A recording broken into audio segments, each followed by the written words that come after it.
Today we are gathered over here to discuss about very important topic, education. And with me we have eminent panelists over here. We have Dr. Rameshan, Director IIM Rohtak. We have Dr. Xavier, Director for IIM Ranchi. We have Max Gabriel, Group CTO for Pearson Education.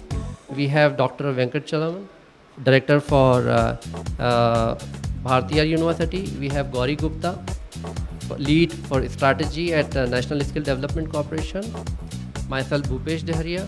We have Arup from PwC, and we have Shiv from MDocs. So today we are going to talk about on education, mobile education, and how this mobile education can resolve various challenges which are there in Indian education industry. Namely scarcity of faculty, namely infrastructure, increasing of the cost, right? So the entire panel will discuss on all these issues and how we can really resolve the biggest challenge across the world and mainly in India, how we can reduce birth penalty or rather eradicate birth penalty. So I'm going to ask question from Dr. Xavier that what is, in his opinion, what are the challenges Indian education system is facing? Thanks, Bhupesh. Now, you can look at it in two kind of stages. One at very broad level.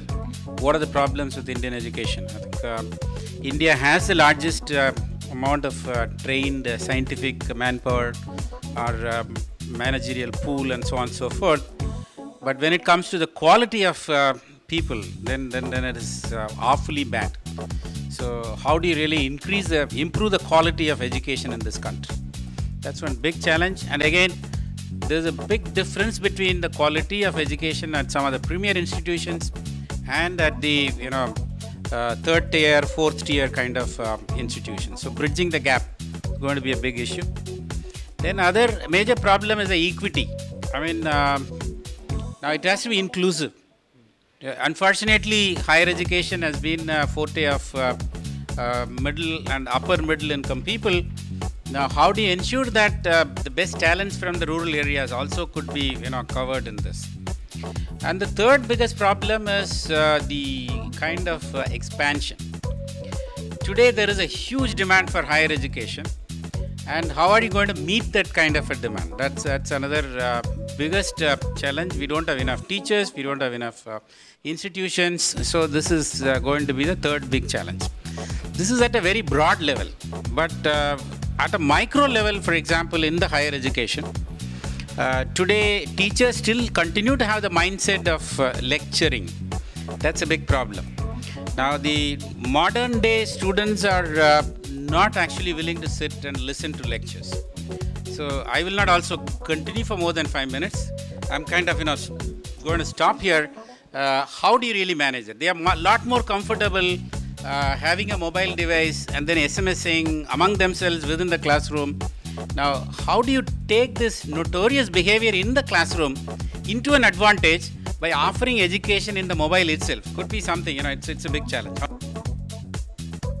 Well, that's a big issue. Thank you. So, very well said. Like you have a major quality issue. Like on an average, if you see in West, the employability is close to 90%, where in India it's absolutely reverse. The employability is hardly 20%, and 80% Indian youth, graduate youth, are unemployable. And in fact, like we used to run a company, G4 Solutions. We conducted something around 200,000 candidates tests across the country, and we realized that hardly 5% people are employable, and it varies from city to city. So if you see in Chandigarh, probably high, close to 50%, Bombay it's 80%, but some places in Jaipur or Rajasthan it drops down to even 3%. So that increases again a issue of birth penalty, that if you're born in some remote area like in Jharkhand or in Bastar, you're born poor. And moreover, if you are not able to really get access to good quality of education, your present will be poor and your generations will be poor. So how do we really offer this equal opportunity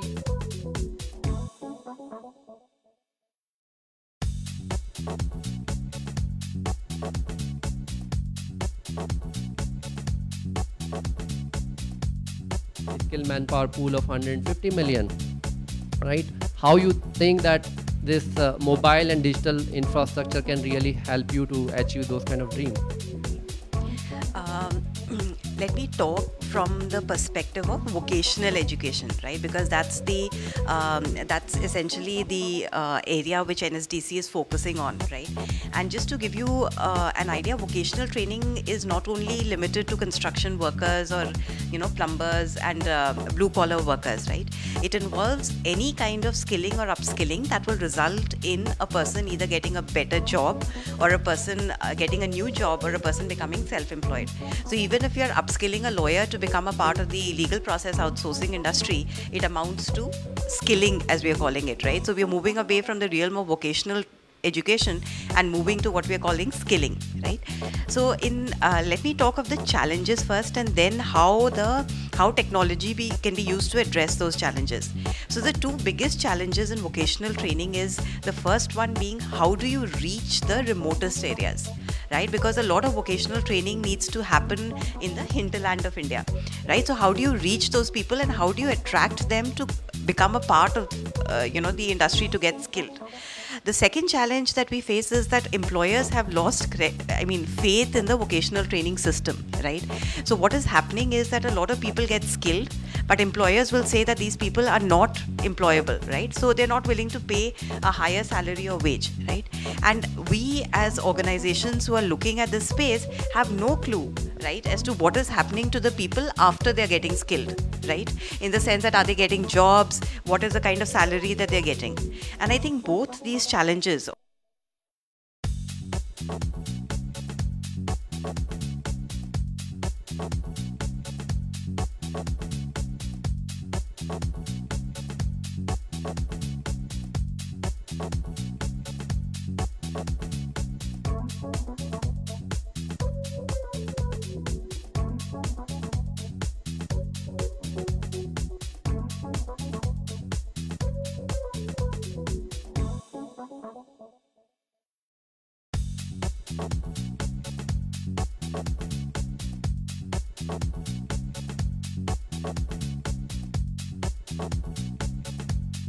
going to be an IT tool to manage information about these 150 million people. So I think without technology, none of this is going to be possible. Very, very positive thought on that. So I was discussing with Shenoy last night, and he said, okay, you train, say, you give almost 5,000 people to industry. Can you really give 50,000? And that is where you have to think. So I'm surprised he didn't say 500,000. Yeah. So can you even cover 1%? I said even 1% is a mind-boggling number. So Max, like you had this Pearson Education's technology division, and Pearson is one of the largest content developer worldwide. So what do you think, what are the challenges in India? You also running a lot of online programs with different engineering colleges and other places. Right. So how this technology can resolve those issues, and what is your success case? Sure. I don't know if I can talk about success case. There's been several experiments, just like everyone else. There's a lot of experiments on this landscape. But I think Professor Xavier and Gowrie summed it up. The problems are two things, right? One is access to education in the remote parts of the country. The second one is substantially improving the quality of education. Those are essentially the two things. For the access, technology can help, and mobile has reached in the corners of the world, corners of the country that other technology has struggled to do because of our fundamental infrastructure. So we can use technology for that. But mobile education is tricky because I don't know, it seems like we're fundamentally going the wrong way about it. So I'll explain. Music, when we brought music to mobile, it worked because it was an engaging content. You got to mobile and people listened to it, right? If the current quality of the content isn't engaging, isn't as good, if you put it on a mobile, it's not going to make any difference, right? So we have an opportunity to actually change and alter the way of how we deliver the content through this platform, right? That's where we are. I think we're very early stages, and we'll talk about more challenges specifically around mobile ecosystem. But I think we just have to look at it from both aspects, quality and reach. So you agree that technology can really offer the reach, but it cannot certainly resolve the issue of the quality, right? And here the question comes, like, because most of the education institutions in India, like, the numbers are really growing pretty high. Like, you have over 3,300 management institutions, you have over 1,500 engineering colleges, you have close to 1.5 million engineering students studying, 500,000 management students are studying, and you actually don't have faculty. And you will agree with me, Dr. Rameshan, that the faculty issue is there. And how do you really offer quality education to such mass, like 1.2 billion people? How can really offer them with brick mortar infrastructure and physically developing those kind of faculty? So can we really use technology? Thank you, Mr. Upal. I always believe that every Indian should be able to complete his education up to tertiary level. Many of us may be believing so. But the fact is that in the first place, many Indians don't have desire because they know they don't have the means. And many Indians having desire know that they will not be able to get the facilities even in urban areas, say for instance B class or C class towns. Maybe in major cities we have plenty of facilities, and most of it is also available only for the upper income or up to middle income group. Lower income group always, even in a city, suffers. Here is where the distance education comes into importance. For a long period now, many agencies have been doing distance education. Recently, even IIMs have started giving distance education in a certain way using satellite. We are now reaching out to executives who were unable to complete their education earlier. Now they are able to get quality education because there are satellites there are optical fiber cables, so we are able to reach out to them. But even there we will be taking care of a very small percentage. But we need this as a mass movement. That is where the convergence comes into play. What is convergence? My belief often is that we have all understood convergence in a very restrictive manner. In fact, convergence should go much beyond what we believe is convergence. For instance, my biggest dream to see, not to make because I am not a technician, my dream would be to see a mobile acting as a device for everything. For instance, we know from the national statistics that most of the people, even in the rural areas, own TV. Many or most of them also own mobile phones. So if one day the convergence can happen in such a manner that he can just take his mobile to his TV and plug in there, and the entire TV will be the full TV, full screen show will be there of whatever programs we beam from whichever part of the country. That would be one of the most beautiful results of convergence. That is, with great ease they should be able to see in full view whatever programs are broadcast. And since TV is in every nook and corner of the country along with the mobile phone, I think from that day onwards the education will be coming to its true meaning. And this is one of my biggest dreams, that if somebody could develop that. In the last few years I have been frequently using this as an example in the class when I am teaching strategic management as a symbol of convergence. Can we make our computers, TV, everything converge to a single equipment? Mobile, we don't need a cable channel. We can just take our mobile and put somewhere. In fact, I have some PPTs and I would have shown some picture, but since I am not showing that, I cannot show how that can be illustrated. So I think only when the computer industry, IT industry, communication industry, telecommunication industry, all industries work together to achieve that kind of a convergence, we will truly have the kind of education that we are looking for. Brilliant thought, Professor Rameshan. that like when devices are converging and you can really watch your streaming video content through mobile and projected on television. I feel that dream is not distant. Already these kind of experiments are being in different pockets, it's happening. But yes, how it can really gain a mass movement?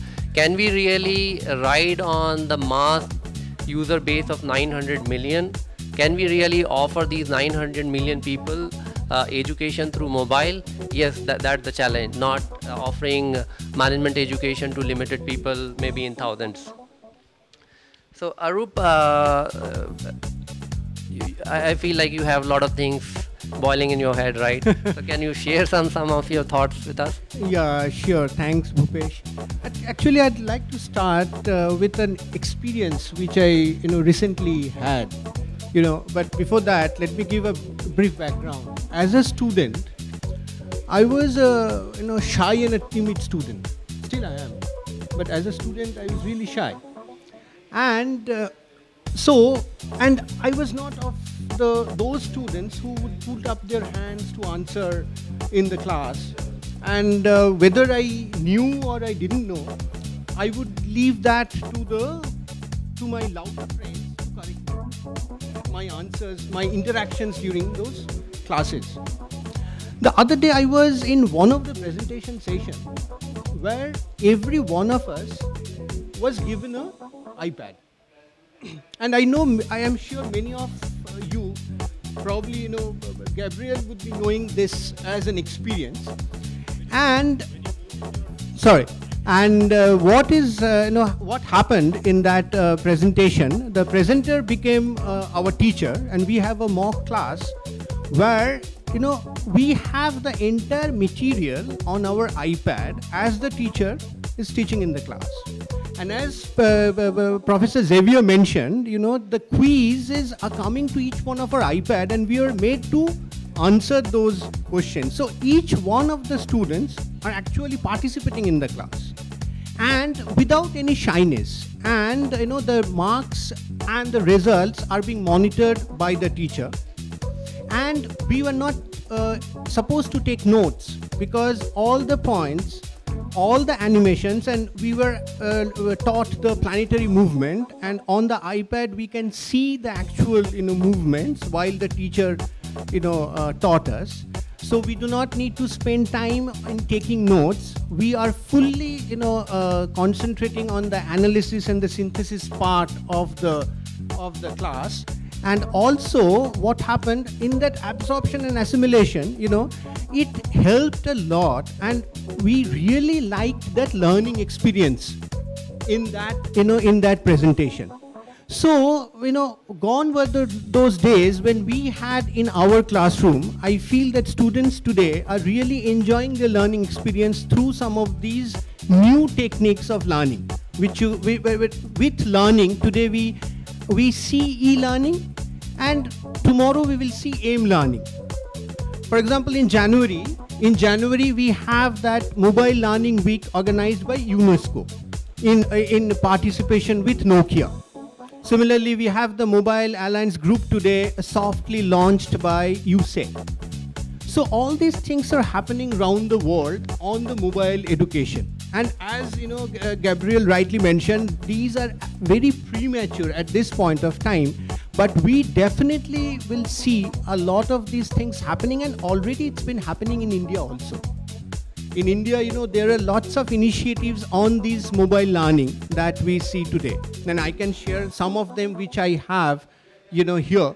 Like, the McGraw-Hill companies came up with AIM Connect. We know that. Similarly, we have AIM Guruji. We have, BPUT Alert. Nokia has that Nokia Mobile Mathematics and Nokia Education Delivery. And also, there is a lot of advancements in Africa. As a mobile education in Africa, there are today 3 to 4 billion, registered users in 43, different tracks in Africa on this mobile learning. So mobile learning is happening today, but there are certain challenges in mobile learning which we have to overcome. And as you rightly mentioned, that we have to, apart from designing the system, we have to look towards an ecosystem where probably the practitioners, the academicians and the technologists can come together and can help this grow in future, the mobile learning. Regarding the African experiment on this, the main criticism is that it's not really clicking as much as expected.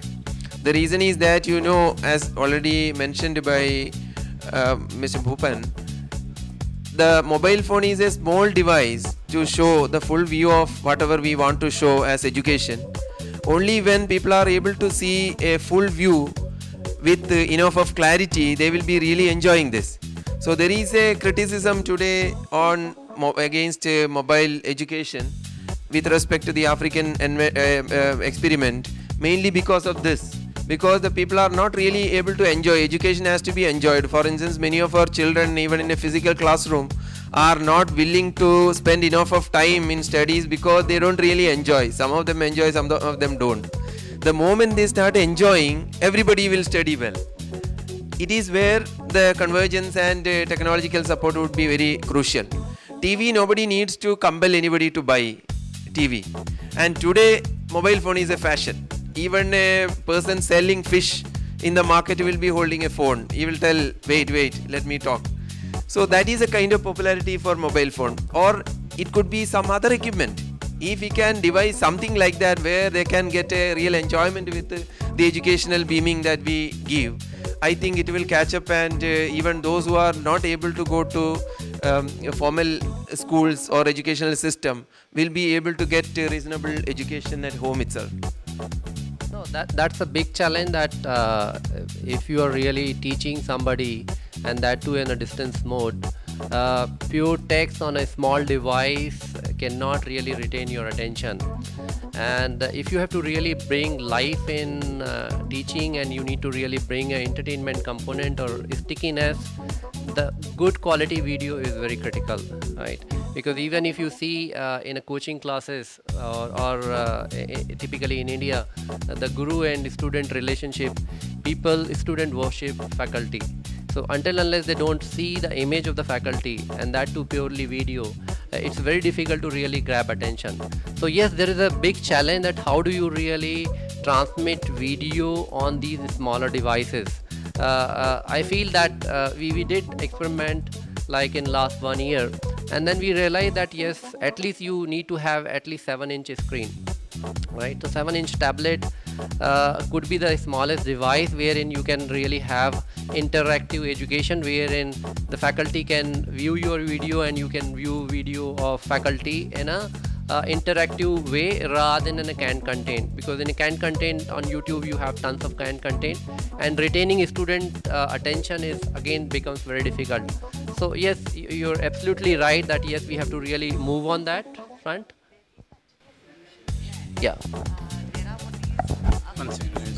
Sorry, there is actually now a solution to that. We've seen a device called the mobile projector, right, which has a projector just attached to the mobile, and it just projects on a screen. So IDEA has come up with that projector, and there are very number of small companies which are also doing the same, right? So instead of going in for a big connecting device, you can just install that projector, connect it, and it comes with a dual battery also, right, to deal with this issue of a short battery life. So that could be a solution. Yes, I guess while the attention and then giving a lecture on the mobile is still too. Yeah, the giving a lecture and then giving a video on mobile is still probably takes some time unless a wide screen smartphones come into picture. But the administration and assessment is already taking place in some of the schools. So some of the schools they have these Java-based applications on their smartphones, and then students can punch in the key answers to some of the examinations, and then online their scores will be computed and then sent to all the stakeholders. So it's already been used in the assessment and administration part of the education is already there. And online education in the form of videos and audios kept in some of the servers, and then students accessing them is already prevalent in most of the Indian schools. And I learned that some of the new IIMs have open campuses where students can sit anywhere under a tree in the campus and then start accessing the material which is kept in some of the common servers. So these learning tools are already practiced in some of the premium schools at the higher level education, I guess there is a big opportunity at the primary level also, where going by the trend of the smartphones sales are more than the laptops and the computers which are sold in the market these days. I guess the reach and the availability of those smartphones at a low cost will shape the education, and then the changes in the education in the primary and secondary education also over the coming years. I'm from Bharatiyar University. It's a state university in Tamil Nadu, Coimbatore. Incidentally, last 4 years we have been seeing a sea change in our distance education program in terms of both numbers and also, as Professor Xavier was telling, in terms of quality. We have been quite happy with what is being going on, and I hope in the days to come we'll be doing better. And we have been trying to apply the new technologies as and when we happen to see that in the market and try to put it to the best use of it. First we started using this, especially the mobile part of it, for communicating to the students. We have a lakh and odd students. Earlier we used to send it by post, and sometimes it reaches, sometimes it doesn't reach. We used to have a lot of issues, and also communicating on dates. So many issues were there, and to a large extent that has been addressed because of usage of technology. And the second aspect is basically what we are finding it difficult in using this as a platform to offer higher education is, as somebody was telling, it is if it's a song, yes, you can listen from that. If it's a video, movie or something, you can see. But education is not like that. It is more like a one-to-many and many-to-one. That type of an interaction will have to be, it's definitely a big challenge, and it cannot be done just because you have a technology. So we, as personally, I also feel we need some expert. Like, we were also thinking of engaging somebody like Aegis to help us in bridging this gap. And we are an educationist, we are not technologists, and we have somebody who is a technologist who doesn't know much about education. We need somebody who knows both. Then they are the people who can definitely help us in bridging this gap and understanding both the sides of it. Because somebody knows the best of the best technologists cannot definitely adopt and help us in engaging their services to us. Because we failed in that. We have definitely engaged a few consultants who are best technocrats to help us in the last 3 years in our online education program, and we have been not very happy with that.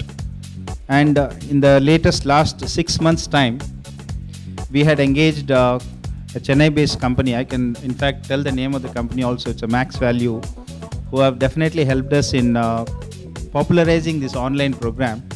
And now we are planning to engage this Aegis also, who can help us in advancement in this technology. And what we could not get in the last 3 years, we hope that it will be helpful for us and also many other larger universities to put use of this new technologies in popularizing our thing and keeping, as Professor Xavier was telling, we wanted to keep our quality intact. It is not the number of people whom we are planning to educate and give higher education degrees. That we are not definitely aiming at.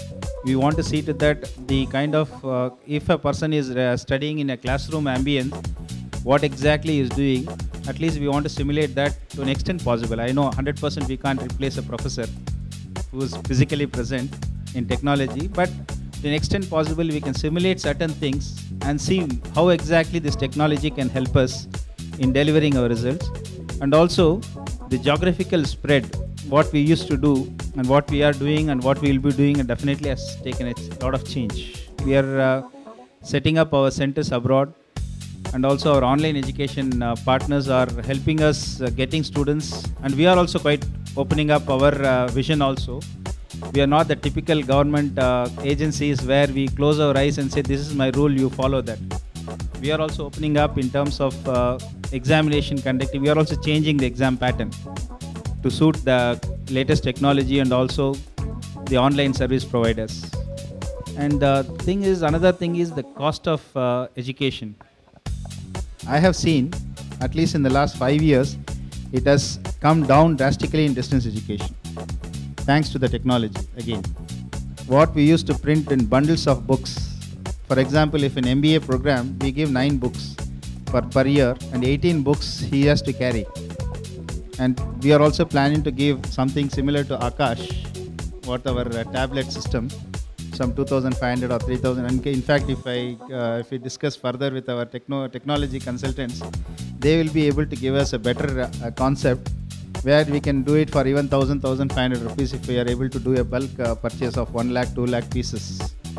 And see that all the 2-3 years courses and other things are loaded, and also they can download and keep it with them. Wherever they want, they can go and read it.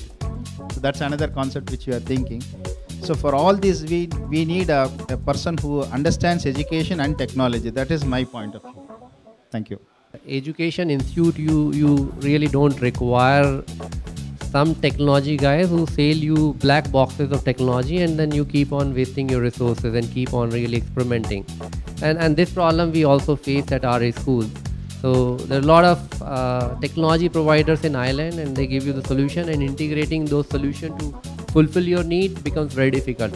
Like even a simple problem that, okay, you have a learning management system, you have some web conferencing system, but how do you really capture the video of a faculty who's teaching in a classroom without pumping in, say, crores of rupees in terms of creating a studio and transmitting it?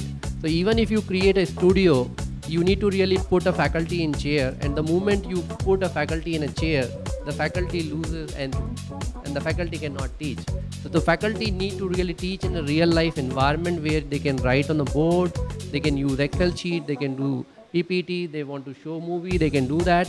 And this kind of freedom the faculty needs, and those kind of model, creating those kind of model, interacting it with a pipe and transmitting it over the universe is a big challenge, and fortunately we did it. And for that you have to really create a complete ecosystem.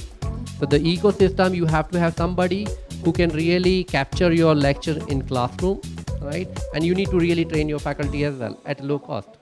And then taking that entire streaming over the net, and then once the lecture finishes, you need to really able to really record it, so that if somebody is not able to view that lecture, they can view it at late at night or some other time. So these are the big challenges, and it need to be done at low cost. So you need to bandwidth provider, you need a device provider at low cost, right? You need a content provider, right? So IIMs and all top universities, schools, they can really pool their content, Pearson can pool the content, and that is how the cost will reduce down.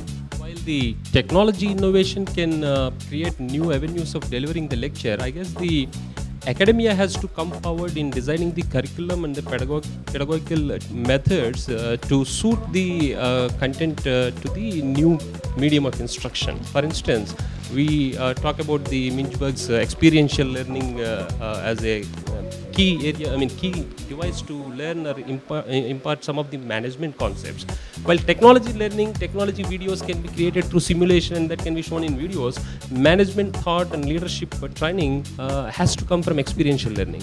How do you conduct an experiential learning session through online education? Most of the experiential learning that we teach in the top management schools, they'll have a 2-3 month kind of a duration where they'll have a 1-day class, and then let the students who are top executives to go back to their industry and then practice, come back with their experience, reflect on that, learn again and go back. So how do we impart this in the new medium? So the academia has to come forward with new ways of imparting these kind of lectures, these kind of pedagogical methods to give training in some of these areas through the new medium which is evolving through the industry innovation. So I guess the management schools are already trying. Probably there needs to be some more effort from the school side. And one quick observation, really quick, is I think you hit the nail on the head about engagement, right? If you look at whether it's mobile space or you look at the current generation, one industry who's figured out how to engage the kids is gaming, right? It's actually done for the wrong reason, you're fighting and killing people and all of that, but gaming industry has figured out how to engage the new generation, the digital generation. The problem is, I agree with Professor Venkatachalam there, but the problem is, I think we need to unlearn, the academias have to unlearn what we've done for decades to look at what the kids really need, right? And same problem on the side as well, right? I don't think there are experts to figure out, well, this is what we have done, we're gonna bring it to the kids. I think we just have to take a completely different approach and learn from the other industries who have done this, right? Learn from industries who have figured out how to engage the kids in a meaningful way. Sustainability is the issue. We can do short-term engagements, right? But it's how do you maintain that sustainable engagement with the kids and create the ecosystem? On the ecosystem, I got a point. I think that there's going to be a bigger issue there around the ecosystem. If you go back the technology evolution around learning, how many learning management systems are out there today? How many students management systems are out there, right? The market gets fragmented because everybody wants to solve the problem in their own way. I'm afraid that's exactly what's happening now, right? The device manufacturers want to create their own ecosystem, right? They want a bigger slice of the pie. The carriers want to do the same thing. The education providers want to do the same thing. And there are great technology players that want to do the same thing. So there's an opportunity when you look at the market, right people coming together. I'm going to steal your convergence point.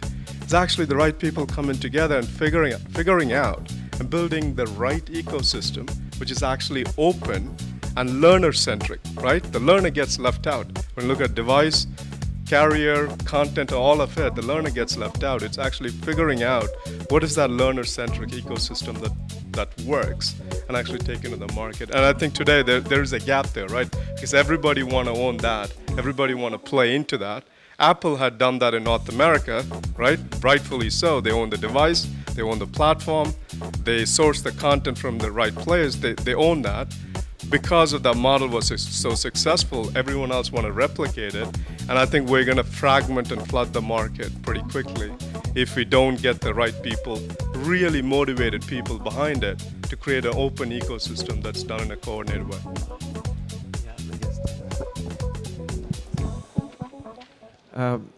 My belief is that in the first place, we need to differentiate between the formal and informal education.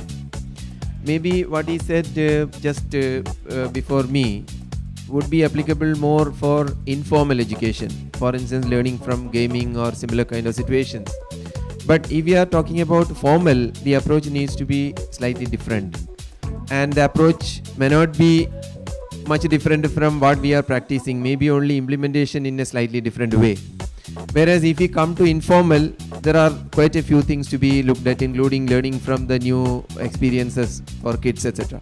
In the formal one, what I would suggest is, what I would feel is that the technology and the cost would be the most important constraints.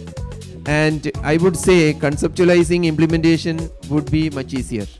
For instance, if I have to suggest something, if I am given a completely converged technology in a very cost-effective manner, whereby I can reach anywhere in the country, I would rather tie up with a good school. Of course, they have to be willing for that. I would rather tie up with a good school where, when the teachers give live the classes to their physical classroom, I can right away broadcast that to the different parts of the country where the students will be receiving it. That's why this is just one example. There are many other ways of doing it. That's why I feel if it is a formal education, maybe if technology is there, cost-effective technology is there, conceptualizing implementation I would consider much more easier.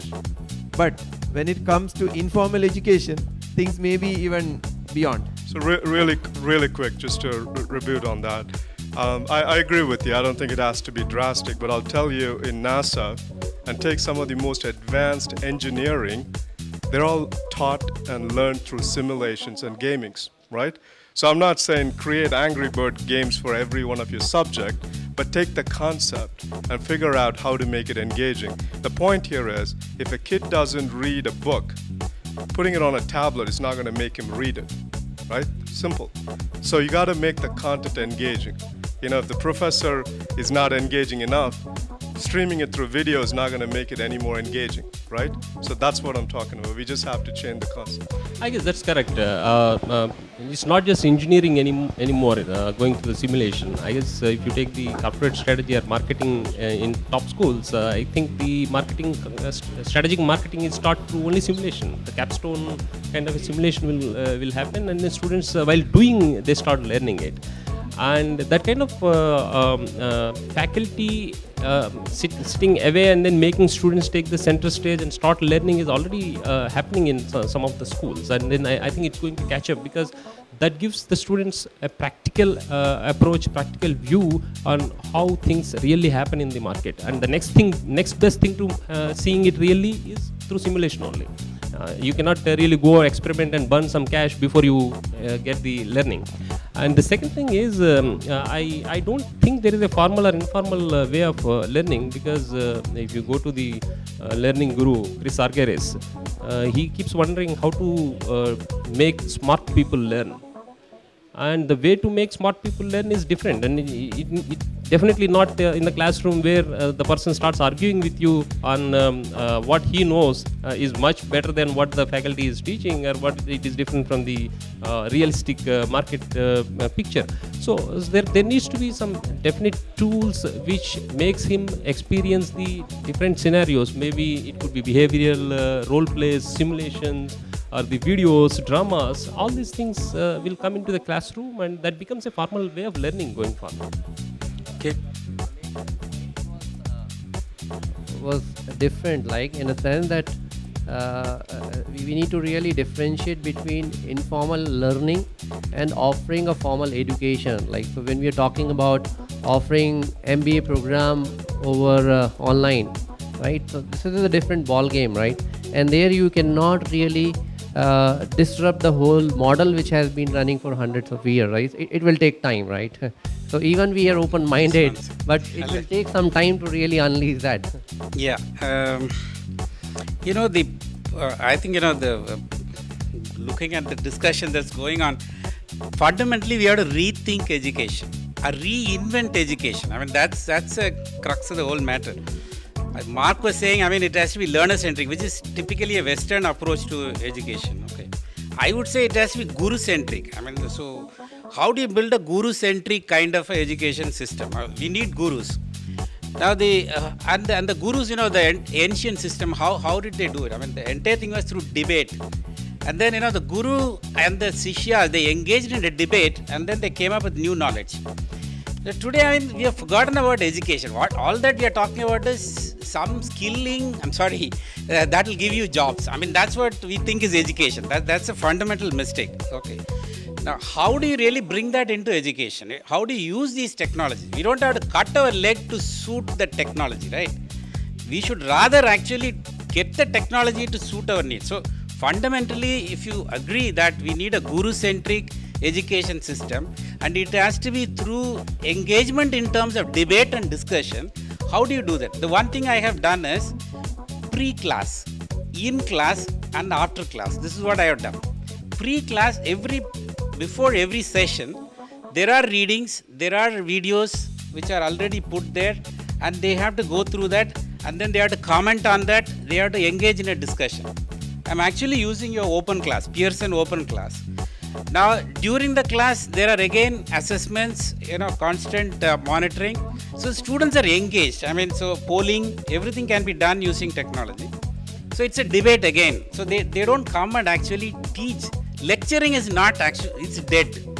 If you're going to think that, I mean, you're going to lecture in a class and expect students to listen to you, it's not going to work. So basically, classroom has to be for exercises, case studies, discussions.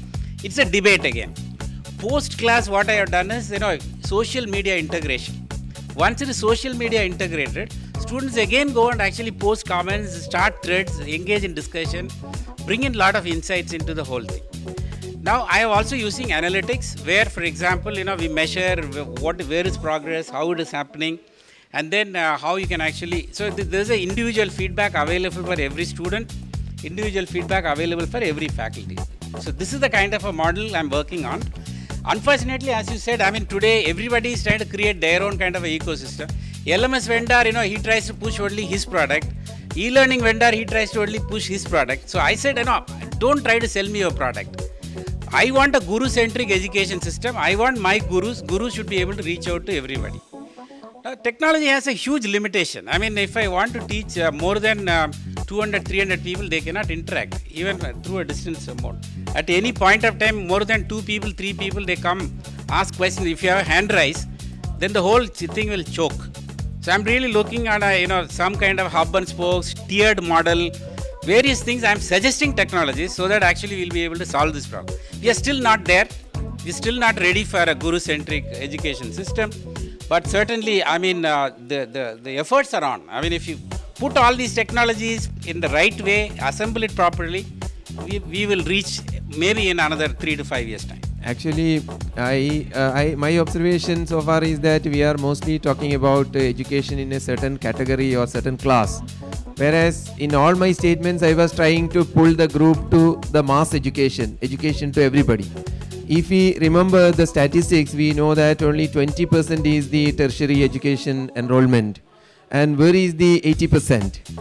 And if you look around in some of the less advanced states of India, for instance, UP or Bihar or some of the other places, you will find the primary education is in a very difficult condition. Secondary education is in a very difficult condition. Some of the schools don't have even good sheds, and teachers don't come to the school in daily for teaching the students. They have kheti work. So in such situations, we have real difficulty in having the old guru-centric education, because when gurus themselves are not there, where is the question of guru-centric education? That is where the technology will be playing a very important role. Can somebody, instead of a traditional type of guru, can somebody be a substitute? This is the kind of question we need to ask if we are looking at the mass education for everybody. For instance, as I said at the beginning, tertiary education for 100% of the people coming out of the secondary schools. But if we concentrate only on the elite class, which I also represent as a director of an IIM, then we have plenty of solutions. There is no dearth of solutions. No, guru-based solutions, yes, management education is primarily guru-based solutions, and so do the primary education as well. So for management education, I feel that yes, technology solutions are available, wherein definitely you cannot address 200 people, but yes, you can address in a live video, at least 20 to 25 people. So those kind of technologies are available. But yes, if we have to really address to the mass segment, there we need to really have a model wherein a guru is teaching to some new lecturer who's not at that standard, right? So we cannot really crib about that we don't have a good faculty. We have a faculty, but they are living in remote places and they are not up to the mark. So through this distance education technology, like gurus, those who are centered around the major metros and major cities, and they don't want to place themselves into distance location, these gurus can teach those faculty and empower them. And so in a scenario wherein students are also sitting and a substandard faculty is also sitting and a guru from some top city or some even overseas schools are teaching, and eventually they're also learning. In 5 years time, those substandard quality of faculty, so called, okay, we should not call them, but yes, that's the fact. So they will also be able to really improve their level, and that is how it will grow. Yeah, certainly alone mobile education or online education cannot resolve the problem of this country in a mass scale, but it can definitely add value to that. I have one point in this. See, we are all talking about the education usage of mobile in education, especially. To my knowledge, at least, we confine our requirement and also what we can get out of this also. Basically, what I feel is the conceptual part of it can be, the mobile can be used to impart that for a mass. And it's like, it's like a simulator only. If you want to learn swimming, you can tell them what is a stroke. All these things can be learned using mobile or whatever technology it is. But if you really wanted to swim, you should go to a swimming pool. You should get into the water. And the scalability part of it, it has got some limitations in it. We are trying to use one good faculty is there. I wanted to use it for 10 million people, the same faculty. that guru-centric, as Professor was telling, it has got a limitation. We are trying to upgrade this, use this technology to beat that limitation, which is not going to happen at all. The usage of technology has got a limitation in terms of conceptual thing and also assignments. All these things can be done.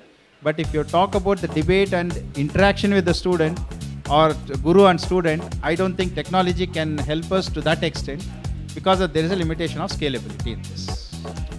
No, but it to large extent it also resolve the faculty issue, because both of directors will agree with me that if you have to really hire faculty for finance, you can actually count on your fingers the faculties available in finance, right? So rather than really cripping about this that we don't have a faculty, okay, whatever the faculty resource is available, let's use that faculty resource to train the other faculties apart from the student as well, and that is how we'll be able to really build a pool of the faculty in the longer run. Now, I'll just like to mention a couple of examples. I'm not sure whether, I'm sure everyone must have seen that. One is Khan Academy. Khan Academy today, it's catering to a wide range of, contents. Similarly, MIT has come up with, and also Sloan School, they have come up with an open course where you can go in and you can go through a topic, and you can probably, also relate to the faculty, with a kind of, definitely with some constraints like timing and how you plan your meetings.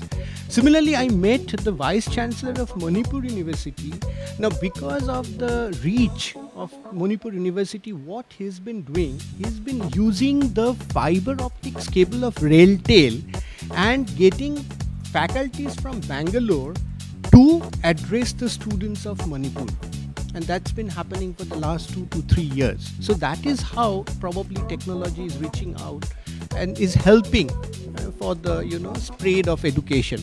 And I also read recently that Professor Xavier with IIM Ranchi has been planning to launch the distance management education course, MBA course, and also trying to reach out to the rural areas. So probably this way we can start trying to bridge the gap between the orthodox way of learning, content creation, how we probably deliberate and discuss in the classroom face to face, vis-a-vis technology as a vehicle to spread education. Because given the fact that 130 million of people between the age group of 18 to 25 asking for higher education, the need in terms of infrastructure, how to cross the physical and the geographical barriers are really quite tough. So in that way, probably this can be seen. It is going to be very disruptive thing. Like at one end, like if you see in last 20 years, typically the cost of education has gone exponentially up, right? Like I remember when I did my engineering, I borrowed money from bank and it was 50,000 rupees. Now today in 50,000 rupees, even you cannot complete 30 days, right? So this is the situation. So the cost is absolutely growing exponential, and students even in the Western world are burdened with the loans, tons of loans, right? And the entire life they repay the loan. Now this technology offers a threat to those who are running the pure capitalist model of the education institutions.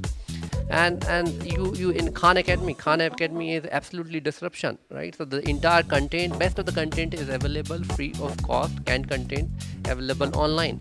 So there will be a situation in say 5 years down the line when the MBA degree will be free of cost. Like we launched world first MBA on tablet, and it's a price at $3,000. In $3,000 you're getting tablet, you're getting government degree, you're getting live content and everything.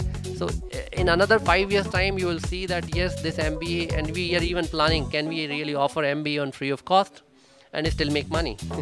But somebody will pay, right? Maybe advertisement model or different models. So that's a good point, Bhupesh. From a corporate perspective, the cost of training the manpower is a big cost for the corporates. We spend so much of time and effort in keeping our workforce to be ready with the latest technologies, update with the current happenings in the technology world. We spend so much of energies in dollars into training these people, whereas recently with this technology assisted learning methods we can provide the quality training to each and every employee through some of the online education, online portals, through the videos and through the audio lectures of the faculties, which could be some of the finest faculties across the globe. We can video record that and get that. And for some of the other workforce, like the sales teams, which are always on the field, taking them out of their job and then putting them in a 2-3 days classroom it hits the productivity. And probably these people who are continuously traveling on the go, they cannot access these videos and online portals also. That's where the mobile component comes handy. Most of these guys carry their smartphones, and then on the smartphones they can access some of these audio lectures, some of the videos they can access through the mobile channel. And it's creating a new channel of learning for these people. It's a very cost-effective way of reaching out to the individuals, and then it provides some quality education. The same kind of video and audio sessions that people can access in the office, these people now can access on the go. So this channel should actually be explored to the primary education level, where we can reach to the ground level, to the poorest of the poor in the villages who cannot get access to some of the finest faculties who live in these urban areas. So cost-effective way of reaching the individuals, mobile education channel gives us a new opportunity. Yeah. I just wanted to actually draw a parallel from the financial services industry, right? Everyone was really skeptical about the mobile money, right? Which right now, for example, Airtel has launched, right? Nokia has launched with the Union Bank of India. Now, mobile money is slated to become, the disruption in the financial services industry, right? Similarly, I don't know. I mean, the verdict is still yet to be out, but I think mobile can also be used very effectively for education, right?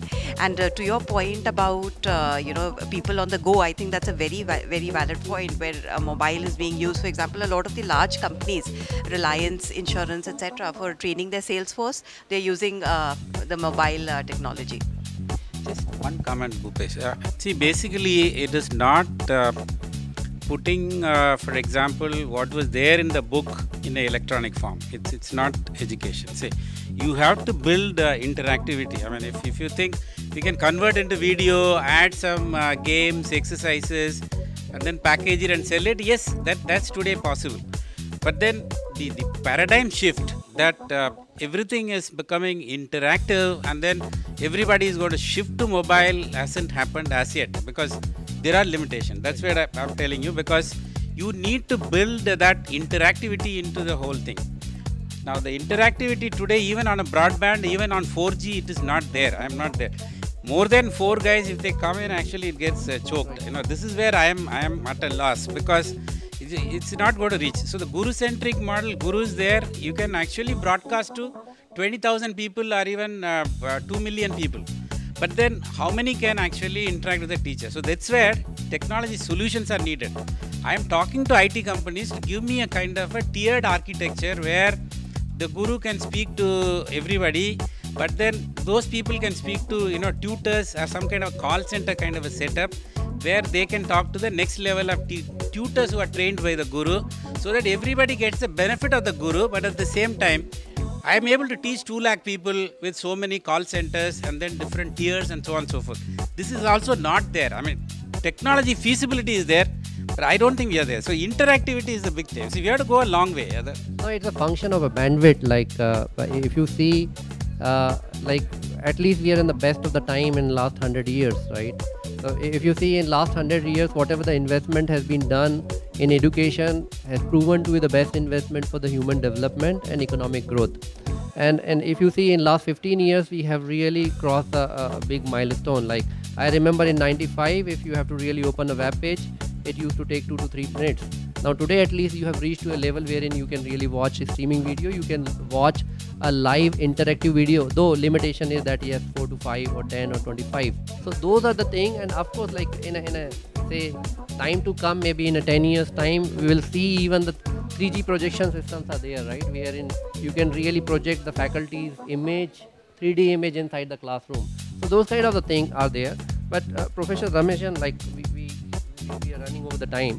Like, I want you to conclude this burning issue, that how this mobile education or online education or distance learning thing can really help India to eradicate birth penalty, which has been like cancerous. It has been spread over the generations in India. How we can really eradicate that? In the first place, as Dr. Xavier said, only on the day there is interactivity, complete interactivity, the real education will be complete. Whatever education we mean through the mobile medium or other medium. And the moment in every nook and corner of the country, the education is available without any discrimination, gender bias or the racial biasness, there is equality, educational equality. And the day educational equality in absolute sense happens, there is no birth penalty anymore. Birth penalty is basically associated with income, race, gender and so on.